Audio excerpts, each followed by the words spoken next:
Sweat Equity Podcast, the number one comedy business podcast Give me money. in the world. Called into question on this episode, whatever. Our guest, Alex Levin, Sniff that right out. that Levin bread hit hard. Some dough. It's not unleavened. Unleavened bread, whatever. If you want to check that video out, we're big time on Vimeo. Big time. Vimeo. Yeah. Remember that platform? Huge on there. Yeah, I remember. You can go watch the video, or we're putting on YouTube a little bit later after it comes out on iTunes, Apple Podcasts, Spotify, Google Podcasts, Amazon Music, iHeartRadio Podcast. Yeah. This episode is sponsored by Zupyak. The first search optimized AI writer. What is Zupyak? It's a very simplified content writer. I've been using it to crush out blog posts for clients, for my own business, for my own website. What's up, Yak? Zupyak. And guess what? You want to get the hookup? Holler if you hear me. Well, you get a promo code discount if you put in SWEAT, SWEAT, like Sweat Equity. Yeah. Like Keith Sweat. Yeah. They were so enthralled with their podcast, they wanted to be a sponsor. Yeah. And if you want to be a BFF of the show, subscribe to the podcast. You wrote Hottie Toddy in the fucking notes. Are you kidding me? That's been there I have to, or I'll forget. If you want to be our BFFs, Sorry. subscribe to the pod, rate a 5-star, give us a little short review, share the show, and let's get this not party started. Hottie Toddy! It's called Sweat Equity.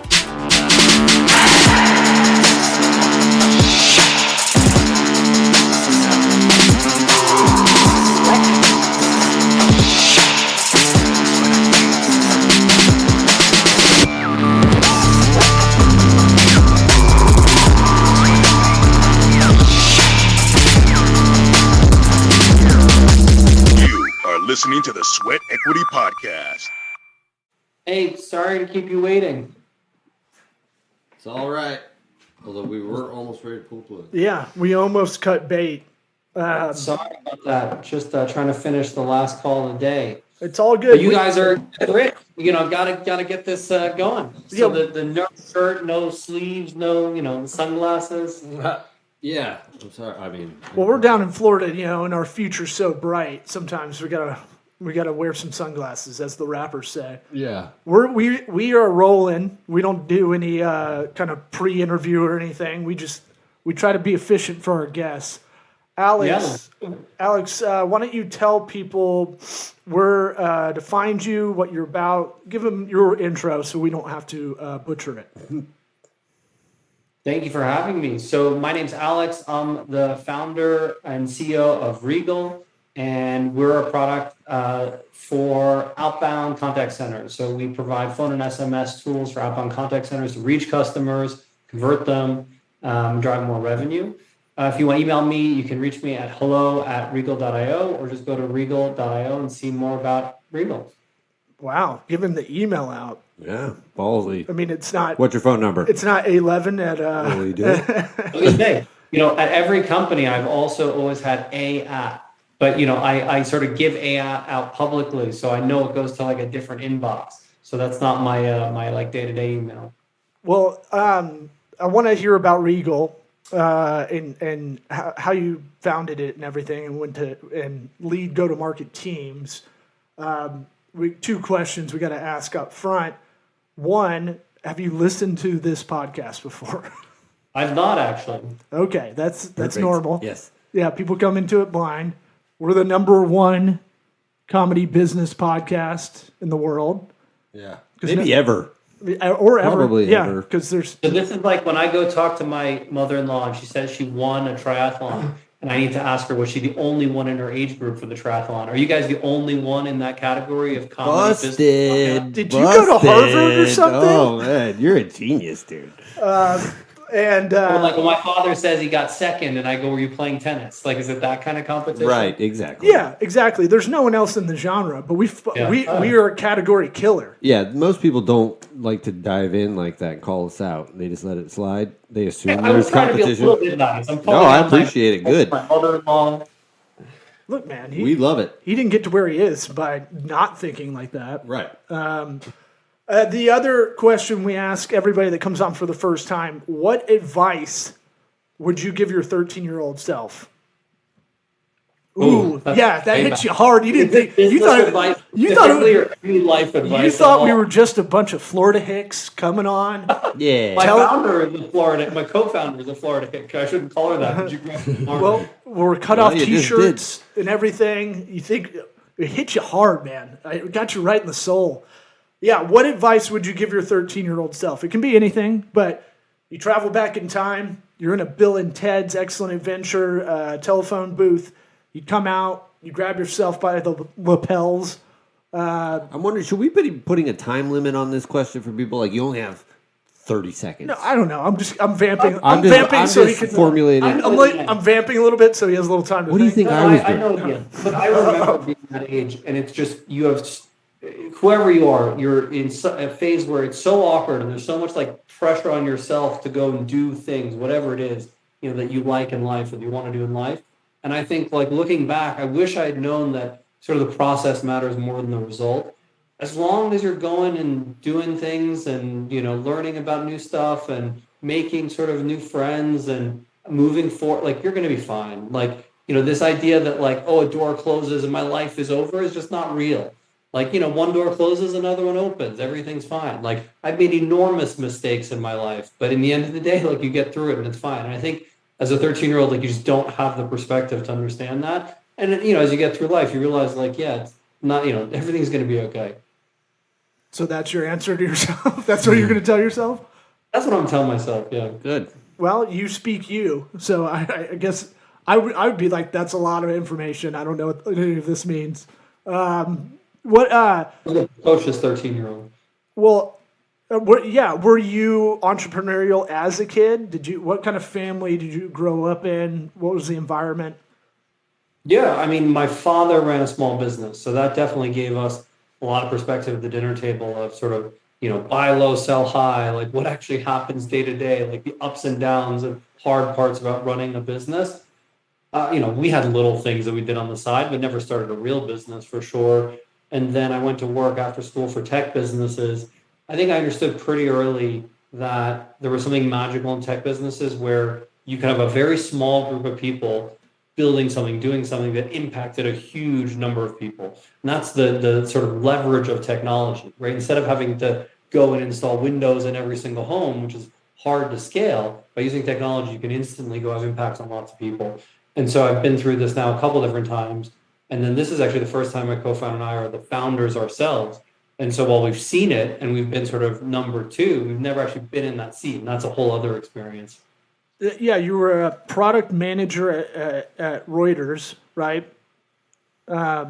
Also at Handy, which was acquired by Angie.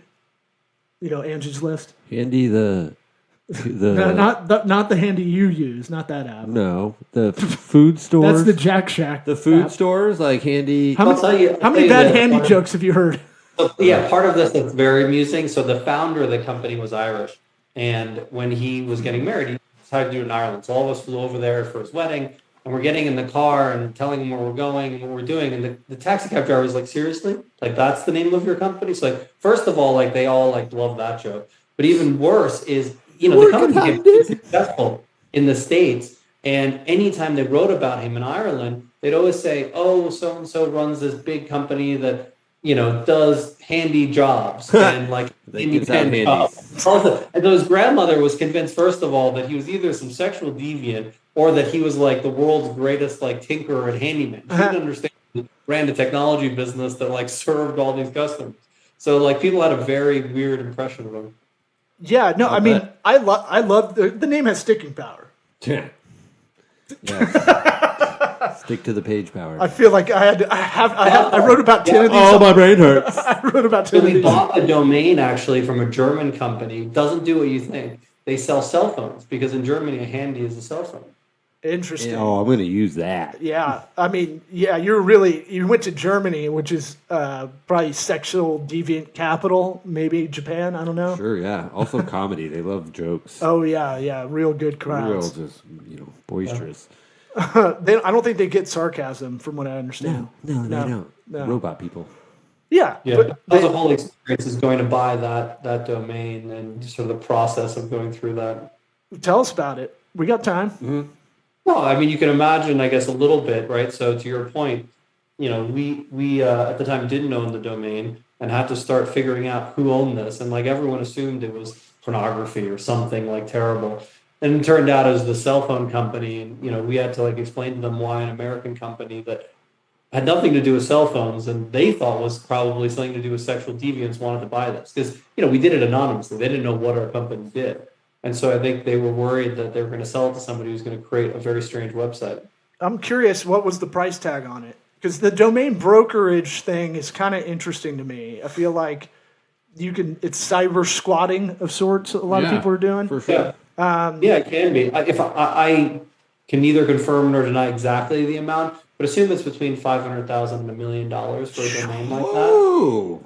So, Damn. like, take current brand name. So, I'll give you a funny story about our current brand name. So, Regal.com is owned by GM. It turns out, not Regal Cinemas. And GM Buick Regal.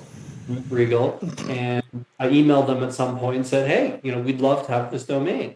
No response. And I kept emailing them, no response. And finally, I called, every Friday for a couple of Fridays in a row, the head of their domain management group. And she happened to answer one day. And I said, hey, I'm Alex. I'm trying to inquire about this domain. She goes, oh, I know who you are. Turns out like GM had been like spinning up a whole group to think about whether they should allow us to buy this domain. They hadn't even responded to me. So it's a perfect big company thing where without responding to me, they went and did 6 people's worth of work for a couple months to decide whether to give it to us or not. Still under consideration, but we don't own the domain yet. I like that tenacity, though. That's like, hey, every Friday I'm going to annoy this lady, no matter what. And she was happy to talk to me. I just couldn't believe that they had done 6 people's of work without telling me. Oh yeah, that's definitely like corporate red tape, Right, bureaucratic all the way. Like, then nobody thought to email the man back. No. And as your founder of, if anybody needs the real website, regal.io, just as a reminder. We own regal.ai also. I hit redirect. So, if you're into that kind of thing. Are you guys implementing AI, or are you just promoting an AI that isn't really AI like a lot of people are? Mm-hmm. But what happened in our case is sort of funny. When we started the business, largely the principle was that we were using customers' sort of behavior to personalize a lot of the outreach for these large brands. So, we work with SoFi and AAA and your old employer. Based on what they know about you, they're trying to make sure that the outreach is relevant. They're having the right message. They're reaching the right channel, the right time. And we always knew that AI could accelerate that aim and, do it better. But it was quite difficult to use some of that technology. So we said, forget it. So now with the new large language models, it's actually accelerated the roadmap in that area significantly because all of a sudden we can do it quite easily. So I think companies that are trying to build something on AI from scratch, that's hard. But if you have an existing set of customers, an existing workflow, and you can say, how do I use AI to make it easier for them to do X, Y, and Z? That's great. So for our customers, it's just, how do we use AI to make their lives easier, reach more customers, so on and so forth. So would it be fair to say, when you're founding a SaaS or tech company, I don't know what you would, I guess, declare it, you're filling a need. And the need really, from what I could gather just by kind of looking at it very quickly, was you're kind of bridging that gap between SMS and other outbound so that it's all in one journey for the outbound kind of marketing. Is that fair to say, with some automation? Yeah, basically what happened is everyone who shops online now expects to have the rest of their life online. But in things like, healthcare, insurance, education, a website's not enough. And so the customer who's deciding what to do for their next 4 years of school needs to still talk with the brand. And the gap we fill is, how do we make sure that customer and that brand can have a good conversation about it and drive to an outcome? And so, we use SMS and phone mostly because those are the main channels. But, one day it could be holographic heads-up display. We care less what the channel is. We care about that connection happening in the right context and the right moment so that, that customer can feel like one in a million. When it was a local little school and you went in and they treated you very like a special person, you felt that. What's happened online a lot of the times is brands treat everybody the same and you don't feel that same level of personal service. I think we're trying to bring that level of personal service back, even at huge scale. It's not the special person school that you were just talking about earlier where you get pulled out of class so you can read slower. Yeah, I was off air. I was telling him. It's different. My daughter tested very well, and I was like, I always feel like the end of Forrest Gump, where he's like, he's not dumb like me. Like, thank God they got that. Thank God they got my ex-wife's academic prowess, because my ADD was off the chain. And then they would shuffle you if you're a bad reader at the school I went to. Shout out to St. Mary's Episcopal Day School. If you couldn't read well, which I couldn't, and I was by myself most of the time, in this accelerated reader program, and I remember the teacher would always get frustrated because I was so bad at reading out loud. So anyway, it's weird they called it accelerated. My son goes to Montessori. At the Montessori program, I've been told they don't teach reading. The kids teach themselves to read. Yeah, I don't like that shit. What? Yeah. You show me that work? As you say, your kids went there, or you went to a Montessori? No, my kids are at a Montessori program, and they don't. In Montessori, they don't teach reading. They sort of it's a emergent property out of the primordial soup of kids playing with each other. Yeah, I would trust. I could be talked either way on that. Part of me goes, "That's just lawless, and we need order." Yeah, for sure. But part of me is like, all the kids. That's what they do when when they're little. Kids anyway. are going to Montessori. They're not. They're usually a little bit smarter, so maybe they figure it out. Or is that where the AI comes in? Yeah, I don't know. I think what ends up happening is the parents end up teaching them, because that's See, right, yeah, I don't like that. That's the whole, the whole point of schools. I'm guessing you got talked into that by your. Look, I love the Montessori program overall. I think this is just one area that they're going to re-examine that in a few years, I bet. Yeah. Now, where are you zooming in from right now? What city are you in? So right now, actually in Colorado. So we're based in New York. I grew up in New York. Our office is actually 2 blocks from the house I grew up in, which is crazy. Really? But my wife is from Colorado, and so I'm out here at the moment, it's beautiful out in Colorado. Yeah. What part of New York, though, did you grow up in? That's interesting. I grew up on 29th and Broadway. So you're one of the rare success stories of Manhattan kids that grew up there. I feel like the read I get from a lot of New York comics is they tell me the kids that grow up in Manhattan are like drug addicts. They're doing coke by 8th grade a lot of the time or something. Yeah, but I mean, they always have a golden parachute usually. That's part of it. There's anywhere, there's a huge variety. There are kids that took advantage of education and things that they had in life, and there are kids that didn't.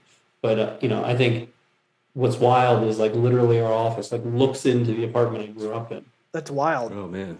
What was the small business your dad had? So a steel service center. So basically they bought steel from steel mills internationally. They look like, huge toilet paper rolls. Have you ever seen how steel is shipped? Mm-hmm. But they're 10 feet high. And then they, in the United States, process it. So they cut it into certain pieces or color it or laminate it, and they'd sell it to manufacturers in the United States that would make anything from an auto part to decorative tin with that steel. Sometimes it blows my mind, the supply chain stuff, how many times it goes through a different entity and that they sell it for this much and that everybody's still making money. Kind of crazy. Well, I think about that with food waste.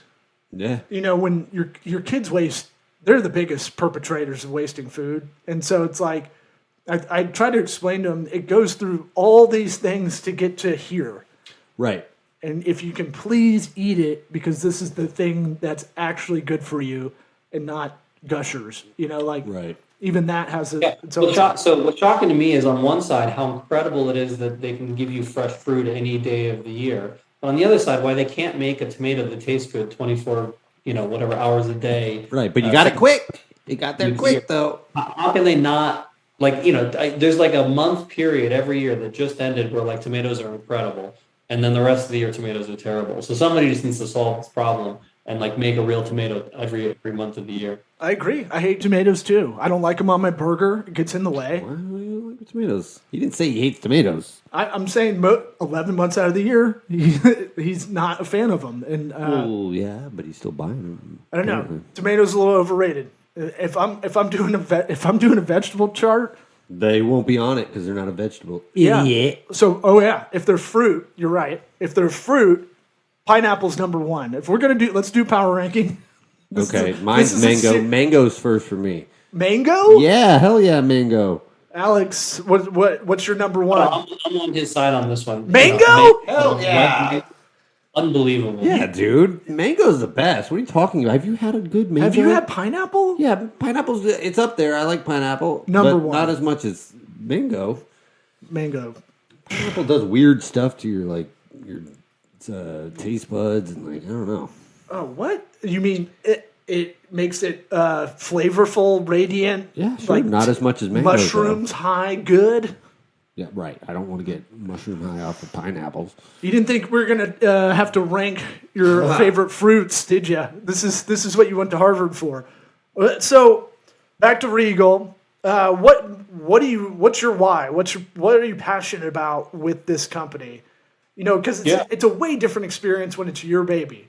Yeah. So my co-founder and I for years helped build consumer businesses online, and I think still we love that. Part of what we like about Regal is that we're still working with a lot of these big consumer businesses. So we get to sit down with new online banks and new online life insurers or schools or whatever and help them think through how are we going to create the best possible experience for customers online. And so certainly part of the fun is building a company. We'd like that aspect of building something new for sure. That's fun for us. But part of it is also getting to work with all these customers doing sort of cool new things online that no one's ever done. So that's very sort of enthralling every day. I think, a lot of founders, they sort of are focused on the wrong things. They care about, how many employees they have as a measure of success. That's not success, right? Success in the end is if you're able to do something really good for your customers and they derive value. And if the small team you have is a really powerful team and you're really having fun working with them. And so I think we've been very discerning about who we hire and careful about that. And it's part of what we've enjoyed the most. Well, especially because you have the product side, you also have your own marketing side, which I assume you use your own product for. Maybe we should sign up and see what happens, see what automation journey we're on. Okay. But I feel like a lot of founders do that as a dick swinging contest. We got this amount of employees. It's right. To me, that feels like weight. That feels like a liability. That feels like something you have to actually care for them and make sure that they're paid. But it doesn't mean you're lean. It doesn't mean it's efficient. Yeah. That's a terrible measure of success. Yeah, look, humans for $20 billion with whatever 20 employees, so it can be done. Mm-hmm. But it's a very unusual business that's able to do that. Yeah, it's really hard to find 20 unicorns, I guess, as they would call it. But my big question for this platform is, so there's a lot of text rules coming out, a lot of laws and stuff. How do you get what is it, DMC? Is that what it's called? Did I get it right? Is that the right acronym? There's too many acronyms. You keep going and see what happens. How many letters can you say before you hit the right combination?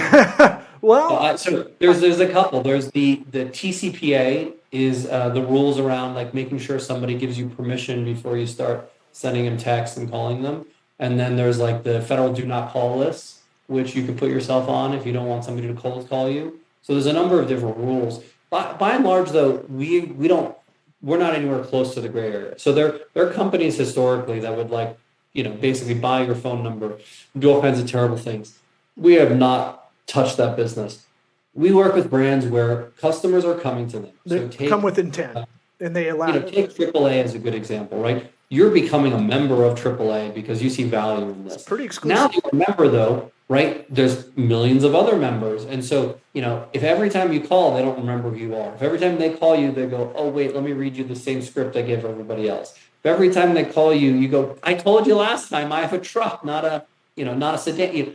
If that keeps happening, you as a customer are going to have a worse and worse experience, right? So overall, what we care about is making sure that these brands are able to have much better experiences with their customers. That's the core piece of it.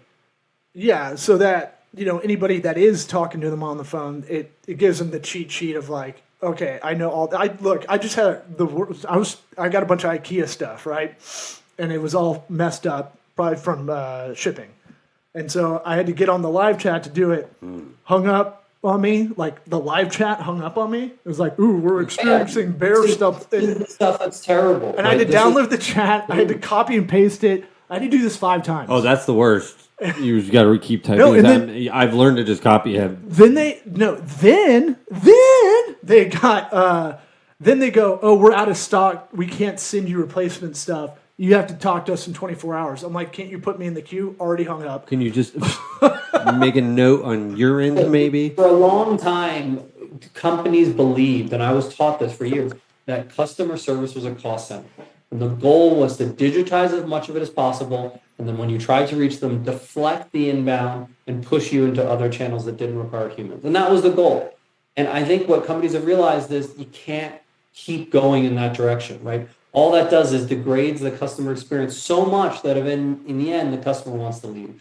So you have to look at it differently and start saying, what are the moments in which I can invest in the experience for this customer such that when I invest $1, I get $2 back, right? Could they have done something in that moment that had turned you from not just somebody who wanted to do a return, but somebody who for life always bought IKEA or told everybody else in their life that IKEA was the greatest thing ever? Probably, but they missed that opportunity. So, yes, like there are compliance sort of frameworks, and we are the ones that make sure that our customers fit within those compliance frameworks and don't break the law, for sure. And in the end, that's much better for customers because it keeps them from having lots and lots of spam. So yes, we do all that. But more important is this other piece of, again, how do you treat customers like royalty? Rethink what you're doing and think about how the things you're going to do are to increase the customer LTV instead of looking at each customer interaction as a cost center. Ooh, I like that slogan in there. Treat them like royalty. Regal.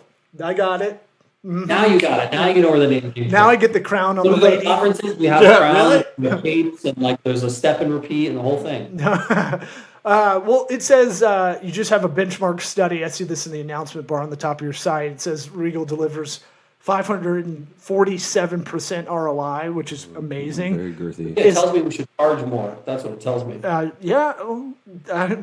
would like to dig into that. But it's one of those things where I've been reading stuff against customer loyalty, that it's overrated in a lot of ways. I would say you're in the pro category of that. To have customers that are loyal and advocate. It's just you never know which guy has a podcast that's going to go on there and talk about his experience at IKEA. It's just IKEA's going to tweet you on X now or X you on tweet. I don't know. What is the new We're going to call it Twitter. We're against I'm not saying X. It's too short. You can't just pick that. But like, do you it's terrible. Tweet on X or do you X on X? Like, I don't understand how we tweet on Twitter. I knew and I say that, but we don't ever. As of a week ago, you could still go to Twitter, and it's still twitter.com. Yep. Still is. Still, that's terrible. Yeah. I can't believe that. Yeah. He doesn't care. I mean, that's obviously that's like his side piece. Yeah. He has 7 other huge companies he's worried about. Fucking space. That's a free speech passion project, I think. But what are your thoughts on customer loyalty and customer advocacy? People talk a lot about marketing sales funnels. They talk about all the way to acquisition. They don't really talk about the after effect. Is what you're doing part of that customer feedback loop that really does increase that loyalty and advocacy of customers for brands? Yeah, look, we give brands the tools to be able to build those programs, and we do see much higher, sort of retention and customer loyalty. I think beyond what we do, though, I think it's how to put it.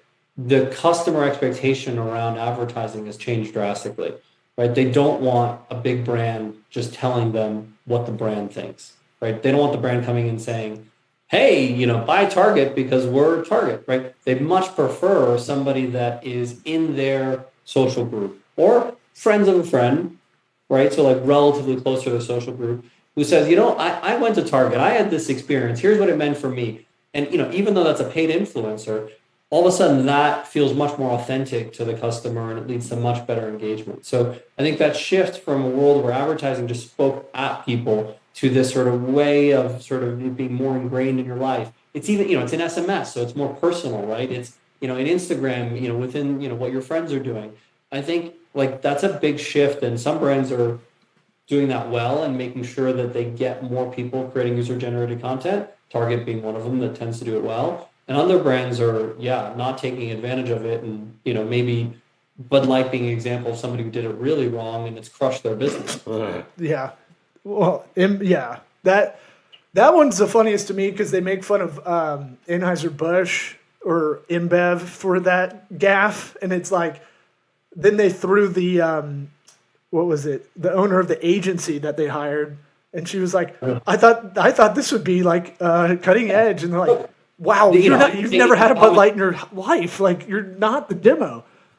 Yeah, no, I'm not making a comment about the original campaign. They tried to start engaging with influencers. Then the execution from there led to user-generated content being created against them, and ultimately sales getting crushed. So like they weren't able to control the advocacy of their customer base.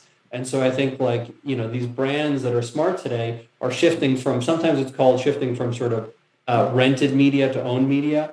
They're shifting from a world where you go on LinkedIn and you put it on LinkedIn, LinkedIn chooses who it's shown to a world where I have a direct relationship with X customer and I can get in a conversation with them or show them a video or do whatever in a way that's much more personal and directed, and we can build that relationship together and the advocacy together. We'll never do rent-to-own media because that's a ripoff. You never pay that off. I'm still paying a couch, for 25 years. 30 grand. Alex, anything else you want to get off your chest before we skedaddle? No, I mean, I think, best of luck to you guys in your new endeavor and, being the #1 business comedy podcast in the country. I can't tell if you had a good time or not. I like that you called it a new endeavor. Yeah. We're on episode 431. Yes. We've been doing this 7 years. 7 plus. I thought my joke was okay, but it's okay. No, you're good, man. Appreciate you coming on. Regal.io if you want to check it out. If you want to email him directly, it's a@regal.io or hello@regal.io. Thanks for coming on. Thank you.